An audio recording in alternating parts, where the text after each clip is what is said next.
అధిక బరువు అనేక సమస్యలకు కారణం. సాహితీ యోగా ఆన్లైన్ క్లాసులో జాయిన్ అవ్వండి. నమస్తే రమగారు. నమస్తే జయ. రమగారు, పిల్లలకి సంబంధించి వాళ్ళకి కొంచెం ఒంట్లో బాగోకపోయినా లేకపోతే బాగా చదువుకోవాలన్నా భయపడుతున్నా మనం రకరకాల మంత్రాలు లేకుంటే చదువుకోవాల్సిన ఏదైనా దేవుడికి సంబంధించిన ఒక 2 లైన్లు పద్యాలు అలాంటివి నేర్పిస్తూ ఉంటాము. హనుమాన్ చాలీసా చదువుకోండి అనో భయపడుతుంటే అట్లా చెప్తాం. బాగా చదువుకోవాలంటే దానికి సంబంధించిన విధి విధానం ఉంటుంది. అయితే జీవితంలో ముందుకు వెళ్ళాలి, వీళ్ళు ఎక్కడా ఇబ్బంది పడకూడదు, అంత సాఫీగా జరగాలి, ప్రతి తల్లిదండ్రి కోరుకుంటాం కదా. వీటికి సంబంధించి ప్రత్యేకించి ఏమన్నా ఉన్నాయా రమగారు? అంటే ఇప్పుడు మామూలుగా మంత్రాలు అనుష్ఠానాలు అందరూ చేయలేరు కదా జయ. ఫలానా మంత్రం, ఆ మంత్రం చెప్పడం నాకే తెలీదు. మంత్రాలు అనగానే వాటికి ఒక విధి విధానం, ఒక రకంగా పాటించాలి, ఒక నియమం, తర్వాత ఏమో గురువు దగ్గర నుంచి ఉపదేశం చాలా ఉంటాయి. అవన్నీ చేయలేకపోతాం. మనం తేలిగా ఏం చేస్తాం, శుక్లాంబరత్నం నేర్పిస్తాం, ఇక ఆంజనేయ స్వామి మనోజవం నేర్పిస్తాం, దండకం నేర్పిస్తాం, వినాయకుడికి ఏవో 4 పద్యాలు నేర్పిస్తాం. అయితే తల్లులు చేసేందుకు ఒక మంచి ప్రక్రియ ఒకటి ఉంది జయ. మా ఇంట్లో చాలా కాలంగా చేస్తున్నారు మా అక్కయ్యలంతా, ఎంతకాలం నుంచో తెలుసు నాకు ఇది. ఇది ఒక ప్రత్యేకమైన విధానం. మామూలుగా సాధారణంగా మనకి ఎట్లా చెప్పుకుంటాము, రామాయణం ఆది కావ్యం. అవునండి. వాల్మీకి ఆది కవి. మానవ జీవితానికి వరబడి సీతారాములే, రాముడే మనకి ఆది అత్యద్భుతమైన, అంటే అనుసరించదగిన మానవుడు రాముడు. ఆయన తాలూకు ప్రతి విషయము మనం ఆచరణీయమే. అది మనకి ఆయన అన్నయ్యగా చాలా అద్భుతమైన వాడు, కుమారుడుగా చాలా అద్భుతమైన వాడు, భర్తగా పరమాద్భుతమైన వాడు, రాజుగా ఇప్పటికీ మనకి రామరాజ్యమే కావాలని కోరుకుంటాం. ఈ రాముని కథను రాసిన రామాయణమే మనకి ఆది కావ్యం, పరమ పవిత్రమైన గ్రంథం. అదే కదా మన మొట్టమొదటి కథ. అయితే ఈ రామాయణంలోంచి కొన్ని శ్లోకాలని మనం చదువుకోవచ్చు. దీనికి గురూపదేశం అక్కర్లేదు, పెద్దగా నియమాలు ఏం లేవు. రోజువారీ దేవుడికి పెట్టుకుని ఏదో చదువుకుంటారు కదా, దేవుడికి చదువుకునే విధానం ఇంచుమించు చాలా ఇళ్లలో ఉంటుంది. పెద్దవాళ్ళు మా ఇళ్లలో లేదండి అంటారు, మా ఇంట్లో లేదండి. లేకపోయినా కూడా ఈ రోజుల్లో ఏం చేస్తారు, ఇలా 4 మంచి చాగంటి వారివని, తర్వాత సాంవేదం వారివని ప్రవచనాలు విని దీపం పెట్టుకోవాలని, దేవుడికంటూ ప్రత్యేకంగా ఒక గూడు పెట్టాలని, సాయంకాలం అయ్యేసరికి కాస్త ధూపం వేయాలని అందరూ నేర్చుకుంటున్నారు. రెండోది ఏంటంటే, మనం ఉన్న ప్రస్తుత పరిస్థితుల్లో బలవత్తరమైన దైవ సహాయం కావాలని ప్రతి వాళ్ళు కోరుకుంటారు. అది నేను పెద్దగా నమ్మను అని బయటికి చెప్పినా నమ్మకం అనేది లోపల భాగాల్లో ఉండేది, లోపల ఉంటుంది. అది ఎవరికి చెప్పక్కర్లేదు కూడా. అవును, నేను ఫలానా చేస్తే, నేను మా ఇంట్లో దీపం పెట్టుకుంటాను, నేను రోజు దీపం పెడతాను అని ఎవరికైనా ఎందుకు చెప్పాలి? నేను అన్నం తింటాను అని చెప్పం కదా మనం. సహజంగా జరిగేది. దీపం పెట్టుకోవటము, దండం పెట్టుకోవటము కూడా అత్యంత సహజమైనవి. దండం పెట్టుకోవడం సహజం, దీపం పెట్టుకోవడం కూడా అలాగే, మరీ సహజం.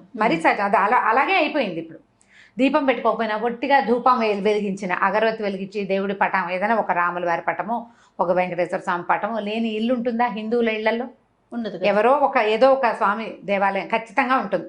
ఓ బాబా గారని, ఒక వినాయకుడని, ఓ కృష్ణుడని, ఓ రాముల వారని, ఓ నరసింహస్వామిని, ప్రతిమైన ఉంటుంది. ఖచ్చితంగా ఒక్క దేవుడి ఫోటో అయినా ఉంటుంది. ఏ శుక్రవారమో శనివారమో ఎప్పుడో ఒకప్పుడు ఓ దండం పెడతాం. ఏదైనా భయం వేసినప్పుడు దేవుడా అని దండం పెట్టుకోవడానికి కూడా ఒక ప్రతిమ కావాలి మనకి. అవును. ఇట్లా ఎంతో కొంత చేసుకునేవాళ్ళు. దేవుడి కోసం ఏదైనా చేసుకోవాలి ప్రత్యేకంగా, పిల్లల భవిష్యత్తుకి బాగుండాలి అంటే రామాయణంలో కొంచెం ఒక ప్రత్యేకమైన ఘట్టంలో సీతాదేవి చెప్పిన 4 శ్లోకాలు చాలా అనుసరణీయమైనవి, ఆచరణీయమైనవి. సులువు, కష్టం ఏమి లేదు. శ్లోకాలు కష్టం కాదు. ఇది ఏ సందర్భంలో అమ్మవారు, ఇది సీతా అమ్మవారు చెప్పారో చెప్దాం. సుందరకాండ అంటే ఎప్పుడు, ఇది సీతా అన్వేషణ అప్పుడు ఆంజనేయ స్వామి తదితరులు బయలుదేరారు సీతాదేవిని అన్వేషిస్తూ. రావణాసురుడు సీతను తీసుకెళ్లిపోయాడు. రామలక్ష్మణులు ఇద్దరు కిష్కిందకు వచ్చి సుగ్రీవుడితో స్నేహం చేశారు. సుగ్రీవుడు వీళ్ళ సఖ్యానికి బదులుగా కొంతమంది వానరులను పంపించి సీతను వెతికిస్తానని చెప్పాడు. ఈ సీతాదేవిని వెతకడానికి బయలుదేరి 4 పక్కలకి భూమి 4 చెరగలా వెతుకుతూ ఒక సమూహం, ఆంజనేయ స్వామి, అంగదుడు, తర్వాత జాంబవంతుడు కలిసి ఉన్న సమూహం ఏమో సముద్ర తీరానికి వెళ్ళింది. అక్కడ వాళ్ళకి సంపాతి అనే ఒక గద్ద వల్ల, జటాయువు యొక్క అన్నయ్య ఆయన వల్ల సముద్ర లోపల ఉన్నటువంటి లంకలో ఒక స్త్రీని ఈయన తీసుకెళ్ళాడని తెలుసుకున్నారు. అక్కడి నుంచి ఏం చేశాడు ఆంజనేయ స్వామి, మిగిలిన వాళ్ళంతా మేము ఇది దూకగలము, దాటగలము అని ఒక్కొక్కళ్ళు చెప్తున్నారు. మేము ఇంత దూరం వెళ్ళగలం, సముద్రాన్ని దాటగలం ఒక గంతులో అంటే. ఆంజనేయ స్వామి నిశ్శబ్దంగా కూర్చుంటే ఈయన జాంబవంతుడు ఏం చెప్పాడంటే, మనందరికంటే కూడా ఎక్కువ శక్తిశాలి ఆంజనేయుడు, నువ్వు వెళ్ళగలవు అని ఈయనకి ఈ కిష్కింద కాండలోనే ఇదంతా ఉంటుంది. సుందరకాండ స్టార్టింగ్ ఏంటంటే ఆంజనేయ స్వామి తన శక్తిని జ్ఞాపకం చేసుకుని ఇక్కడి నుంచి ఎగిరి లంకానగర ప్రవేశం చేయటం. పూర్తిగా ఆంజనేయ స్వామి యొక్క తెలివితేటలు, ఆయన గొప్ప, ఆయన శక్తియుక్తులు, ఆయన యొక్క ఎంత ప్రభావాతిశయాలు కలిగిన వాడు, అవన్నీ కూడా మనకు సుందరకాండలో కనపడతాయి. ఈయన అక్కడికి వెళ్ళాడు, సముద్ర లంఘనం చేశాడు, లంకిడిని పడగొట్టాడు. అశోకవనంలో సీతాదేవిని చూసి ఇప్పుడు రాజును చూడాలి, ఈ లంకకి రాజు ఎవడో అతన్ని కలుసుకోవడం కోసం అశోకవనాన్ని ధ్వంసం చేసేసాడు. వాళ్ళు పట్టుకున్నారు. వచ్చిన వాళ్ళని కొంతమందిని సంహరించేశాడు. అక్షకుమారిని సంహరించి బ్రహ్మాస్త్రానికి కట్టుబడి, అది కూడా కేవలం బ్రహ్మయందు గౌరవం వల్ల, అంతేగాని బ్రహ్మాస్త్రాన్ని కూడా ఆయన కట్టుబడ్డు. ఆయన ప్రధాన లక్ష్యం ఏంటి? రాజును చూడాలి. బ్రహ్మాస్త్రానికి తల ఒగ్గి వెళ్ళాడు. వెళ్ళిన తర్వాత ఇది చెప్పాడు, మీ సీతాదేవిని మాకు ఇచ్చేసేయి అని. రావణాసురుడు ఒప్పుకోవాలి, చంపేయమన్నాడు. అయితే దూతోనవత్స్య అని చెప్పాడు విభీషణ్. దూతను చంపకూడదు అంటే నిజం, చంపకూడదు. అయితే ఇది వచ్చిన దూత మానవుడు కాదు, వానరం. వానరానికి ప్రధానమైనది ఏమిటి? తోక. ఆ వాలానికి నిప్పెంటించండి, దీని రోగం కుదురుతుంది అన్నాడు ఆయన. ఈ వచ్చిన ఆంజనేయుణ్ణి ఒకడు సముద్రం మొత్తాన్ని లంఘించి 100 యోజనాలు దాటగలిగిన వానరం సామాన్యమైనది కాదన్న ఇంగితం పడలేదు రావణాసురుడు. వ్యామోహం అలాంటిది. వ్యామోహం, తన శక్తి మీద ఆయనకున్న అపారమైన విశ్వాసం, నమ్మకం, దాంతో తోకకి నిప్పంటించారు. ఈయన ఏం చేశాడు? తన తోకకి నిప్పంటితే ఊరుకోకుండా లంకకి నిప్పంటించాడు. ఎప్పుడైతే ఈ వచ్చిన కోతికి, అశోకనవనాన్ని పాడు చేసిన కోతికి తోకకి నిప్పంటించారని తెలిసిందో సీతాదేవి వెంటనే అగ్నిదేవుణ్ణి ప్రార్థించింది. ఇది ఎక్కడుందంటే సుందరకాండలో 53వ సర్గలో ఉంది. 28, 29, 30, 31 4 శ్లోకాలు. ఈవిడ ప్రార్థించింది అగ్నిదేవుణ్ణి. ఇది పిల్లలకి ఎట్లా కనెక్ట్ చేస్తారు అంటారు ప్రశ్న. ఇప్పుడు ఆవిడ అగ్నిదేవుడిని ఏమని ప్రార్థించిందంటే, ఆంజనేయుడు పట్ల చల్లగా ఉండు అని. అగ్ని దాహకత్వమే అతని లక్షణం, కాల్చటం ఆయన గుణం. అవునండి. ఒక వానరము తోక, దాని నిండా వెంట్రుకలుంటాయి. వీళ్ళేమో నూనెలో ముంచిన బట్టలను చుట్టారు. కాల్చకుండా ఉంటుందా? ఉండదు. అంత ప్రచండంగా కాల్చవలసిన అగ్నిని నా యొక్క పాతివ్రత్యం వల్ల, నేను ఎలాంటి దాన్నో, నా గొప్ప, నా భర్త, నేను, మా లక్షణాలు, నన్ను కాపాడడానికి వచ్చినవాడు, నన్ను కాపాడాలని కంకణం కట్టుకున్న సుగ్రీవుడున్నాడు, ఇదంతా నిజమైతే నువ్వు అతనికి చల్లగా ఉండాలి అని చెప్పింది.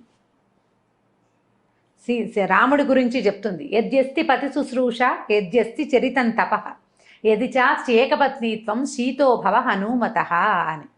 సీత కాదు, సీత, మెలికశ.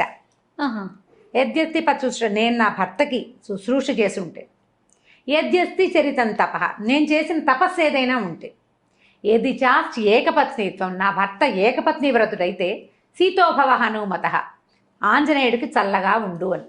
ఎట్లాంటిది? రాముడి క్యారెక్టర్, సీతాదేవి క్యారెక్టర్.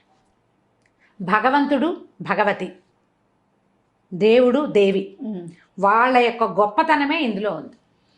ఆవిడ అడిగింది, ఇట్లా చెప్పిందనమాట. తర్వాత ఎదికించిదనుక్రోశస్తస్య మయ్యస్తి ధీమత ఎదివా భాగ్యశేషో మే సీతోభవ హనుమత. ఎదిగంటే నా పట్ల నా భర్తకి బాధ ఉంటే, నా మీద అనుక్రోశం, అయ్యో నేను ఇలా తప్పిపోయాను, నేను నన్ను ఎవరో తీసుకుపోయారన్న దుఃఖం నా భర్తకుంటే, ఆయనకు ఉందా లేదా? ఎంత బాధపడుతున్నాడు సీతాదేవి కోసం. వాడి మహా నరకం అనుభవించాడు రాముడు ఆమె లేకపోవటం వల్ల. ఎదివా భాగ్యశేషం, నా గనక కొంచెమైనా అదృష్టం ఉంటే ఇతనికి చల్లగా అవ్వాలి నువ్వు. బా, ఆవిడ అదృష్టం ఏమిటి? ఆంజనేయ స్వామి రావడం. ఏడాది సమయం ఇస్తే ఏడాది లోపలే ఆమెను వెతుకుతూ ఒకడు రావటం, ఆ వచ్చిన వాడు ఈమె ఇక్కడ ఉందని వెళ్ళి వెనక్కి వెళ్ళి చెప్పడం, వాళ్ళంతా వచ్చి ఈమెను రక్షించడం, సంవత్సర కాలంలోనే ఆవిడ అదృష్టమే అది. ఆవిడ ఏడాది టైం పెట్టింది. ఏడాది తర్వాత అయ్యి ఉంటే ఈవిడేమయ్యేది? కథ మారిపోయేది కాదు పూర్తిగా. ఎది మాం వృత్త సంపన్నాం తత్సమాగమలాలసాం సవిజానాతి ధర్మాత్మ శీతోభవ హనుమత. ఇప్పుడు నేను ఎలా ఉన్నానంటే, భర్తని కలుసుకోవాలన్న ఇదే ఉంది నా మనసులో. అది ఉన్నట్లయితే, నాకు నా భర్తని ఎంత కోరుకుంటున్నానో నా భర్తకి తెలిసినట్లయితే, నువ్వు ఆంజనేయుడికి చల్లగా ఉండు, సీతోభవ హనుమత, ఆంజనేయుడికి చల్లబడు. ఇప్పుడు రాముల వారికి సీతాదేవి మీద ఎంత ప్రీతి, ఎంత ప్రగాఢమైన అనురాగం ఉన్నాయో సీతాదేవికి అంతే లెవెల్లో ఉంది. అందుకని ఆవిడ అక్కడ రాజ్యశోభని వదిలిపెట్టేసి రాజ్యంలో ఉండకుండా ఈవిడ నీకేం అభ్యంతరం లేదు నువ్వు ఉండమన్నారు, అయినా సరే నేను ఆయనతో ఉండను. పాటు వనవాసానికి వచ్చేసింది. ఆయన్నే వెళ్ళమన్నారు, ఈవిడ్ని వెళ్ళమని అనలా. అవును, భర్తను వదిలిపెట్టలేక వచ్చేసింది. వాళ్ళిద్దరికి ఎంత పరస్పరమైన అనురాగం ఉంది. ఈ దేవీ దేవతలకు ఉన్న పరస్పరమైన అనురాగం ఒక భార్యాభర్తల మధ్య ఉన్న ప్రగాఢమైన అనురాగానికి గుర్తు అనమాట, ప్రతీక. దాని ప్రతీక అదే చెప్తుంది. తర్వాత యదిమాం తారయే దార్య సుగ్రీవ సత్యసంగర తస్మాత్ దుఃఖాంబు సంరోధాత్ శీతోభవ హనుమత. నా దుఃఖం ఆగడానికి నన్ను కాపాడాలని సత్యసంధుడైన సుగ్రీవుడు ప్రయత్నిస్తూ ఉంటే ఈ దుఃఖాన్ని అణుచుకోవాలి నేను, ఈ దుఃఖం అణగాలంటే నువ్వు ఆయనకి చల్లగా ఉండాలి, ఆంజనేయుడికి. నా దుఃఖం పోవాలంటే సుగ్రీవుడు వచ్చి నన్ను రక్షించాలి. ఇప్పుడు ఇతను వెళ్ళాలి కదా, ఈయన వెళ్తే నేను రక్షించబడి అక్కడికి వెళ్తే నా దుఃఖము కష్టము నన్ను కాపాడాలని సత్యసంధుడైన సుగ్రీవుడు ప్రయత్నిస్తున్నాడు, ఇది జరగాలంటే నువ్వు చల్లబడు అని అగ్నిదేవుణ్ణి ఆజ్ఞాపించింది. ప్రార్థించినట్టు చెప్తారు. ఆవిడ ప్రార్థించింది కానీ అది ఒట్టి ప్రార్థన కాదు, ఆజ్ఞ. నేను పతివ్రతని, నువ్వు ఆగు అంటే ఆగాలి. నేను పతివ్రతనైతే, నా భర్త ఇట్లాంటి వాడైతే, మా ఇద్దరికి పరస్పరమైన అనురాగం ఉంటే, నాకు అదృష్టం ఉంటే, అంటే ఉన్నాయి ఉన్నాయి ఉన్నాయి ఉన్నాయి అని ఒప్పుకోవాలి. చెప్పకనే చెప్తున్నారు. ఇవన్నీ ఉంటే నువ్వు చల్లగా ఉండాలి అని ఆమె అగ్నిదేవుణ్ణి ప్రార్థిస్తే తోకకి చుట్టబడినటువంటి అంత అగ్ని సమూహం ఉన్నా లంకంతా కాల్చేశాడు కానీ ఆయనకి ఏమీ కాలేదు, కసుగంధ లేదు, చల్లగా ఉంది తోక. ఆయనకి మండుతున్న తోకని నీటిలో ముంచి చల్లార్చుకున్నారు కానీ బాధ ఏమీ లేదు, ఆయనకి చల్లగానే ఉంది. అగ్నిని ఆర్పారు కానీ బాధ కాదు. ఈ 4 శ్లోకాలని తల్లులు గనక చేసుకుంటే, ప్రత్యేకంగా కుమారులకని చెప్పబడింది కానీ సంతానం కోసం అమ్మాయిలు కానీ అబ్బాయిలు కానీ పిల్లల భవిష్యత్తు పట్ల వాళ్ళు ఎక్కడికైనా వెళ్తే అక్కడ ఏదైనా ప్రమాదాలు ఎదురవుతాయన్న భయం ఉన్నా, పిల్లల తాలూకు సెటిల్మెంట్ మీద మనకి భయాలు అవి ఉండి జాతకాల్లో ఇబ్బందులు ఉన్నాయని, లేకపోతే అవకాశాలు రావట్లేదని బాధలు అవి ఉన్నా కూడా ఇది అలవాటు చేసుకోవాలి. ఇన్నిసార్లు చదవాలన్న నియమం లేదు. నియమం పెట్టుకోవడానికి ఒక చిన్న పద్ధతి ఉంది, కావాలంటే చెప్తాను అది కూడా. రోజువారీ మనం చదువుకునే స్తోత్రాల్లో ఈ 4 శ్లోకాలు చదువుకోండి. చాలా సింపుల్. 53వ సర్గలో ఉన్నాయి. తప్పకుండా 28, 29, 30, 31 డిస్క్రిప్షన్ బాక్స్లో పెడదాం ఈసారి. లాస్ట్ టైం పెట్టలేదని అందరు అడిగారు. ఈ శ్లోకాలు 4 వితౌట్ మిస్టేక్స్ పెడదాం తప్పకుండా. సో ఇవి గనక చదువుకుంటే పిల్లల భవిష్యత్తుకి భయం ఉండదు, భద్రత ఉంటుంది. భగవంతుడు వాళ్ళ వెనకాల నిలబడి కాపాడతాడు. రామాయణంలో ప్రతి అక్షరము మంత్రమేనని చెప్తారు. ప్రతి శ్లోకానికి దానికి ప్రత్యేకమైన శక్తి ఉంది. ఈ 4 శ్లోకాలకి ఉన్న శక్తి ఏంటంటే కాల్చవలసిన అగ్ని చల్లబడిపోవటం. అగ్ని చల్లబడిపోయిందంటే చూడండి, ఇప్పుడు సీతాదేవి ఆంజనేయ స్వామి కోసం కోరింది, ఒక తల్లి కుమారుడు కోసం కోరింది. అట్లా మనం గనక మన పిల్లల కోసం కోరుకుంటే ఈ పని అవుతుంది. ఒకవేళ మనకి ఏదైనా ప్రత్యేకమైన సమస్య అలా ఉందనుకోండి, 40 రోజులు పెట్టుకోండి. అది ఎట్లా చేయాలంటే ఈ పిల్లల జన్మ నక్షత్రం నాడు మొదలుపెట్టి 40 రోజుల పాటు రోజుకి ఇన్నిసార్లు అని, అది మీరు 11 సార్లు పెట్టుకోవచ్చు, 21 సార్లు పెట్టుకోవచ్చు, 40 సార్లు కూడా పెట్టుకోవచ్చు. ఈ 40 రోజులు అయిన తర్వాత ఎక్కడైనా ఒక ఆంజనేయ స్వామి దేవాలయంలో పానకం చేయించటము, ఏ వడమాల వేయించటము, ఆకుపూజ చేయించటము, అట్లా ఏదైనా చేసుకోవచ్చు. నిత్యము ఇట్లా 40 సార్లు అట్లా ఎక్కువ సార్లు చేస్తున్నారనుకోండి, ఓ చిన్న గ్లాసు బెల్ల పానకాన్ని నివేదనగా పెట్టండి ఆంజనేయ స్వామికి. చాలా ఫలితం లభిస్తుంది. వీటితో పాటుగా శ్రీరామనామాలు చదువుకోండి. ఇవి చదివాక శ్రీరామ జయరామ సీతారామ అట్లా తారక మంత్రాన్ని కనుక చదువుకుంటే ఎక్కువ సార్లు మంచి శాంతిగా ఉంటుంది, చాలా ఉపయోగపడుతుంది. ఇప్పుడు మనం ఎలా అంటే ఇలా ఏదైనా ఒక శ్లోకాన్ని ఒక స్తోత్రాన్ని సొంత విషయాల కోసం వాడుకోవచ్చా అని ప్రశ్న వస్తుంది సాధారణంగా. తప్పకుండా వాడుకోవచ్చండి. మహర్షులు మనకు అందించింది మన జీవితాలు బాగుపడటం కోసమే. ఇప్పుడు దుర్మార్గుడైన కుమారుని కాపాడాలని అలాంటి భావాలతో ఉన్నా కూడా పిల్లలకి సజావైన ప్రవర్తన. కరెక్ట్. వాడు దుర్మార్గుడు, వాడు ఏదో చెడ్డ పని చేశాడు, వాడు రక్షించబడాలి, వాడు జైలు అయిపోకూడదు, ఏదో అందరూ దొరికిపోకూడదు అని భావించి మీరు చదువుకుంటున్నారు అనుకోండి. అది కూడా తల్లుల ఇంటెన్షన్ ఏంటి, నా పిల్లాడు బాగుండాలని. బాగుపడతారు పిల్లలు. దుష్ప్రవర్తన ఉన్న పిల్లల కోసం కూడా ఇది తల్లులు గనక చేస్తే వాళ్ళ ప్రవర్తనలో కూడా మార్పులు వస్తాయి. చాలా ఉపయోగపడుతుంది. మనకి పూర్వం నుంచి పెద్దవాళ్ళు చెప్తున్నదే, రామాయణ అంతర్గత శ్లోకాలు ఇట్లా చాలా చోట్ల మనకు చెప్పబడతాయి.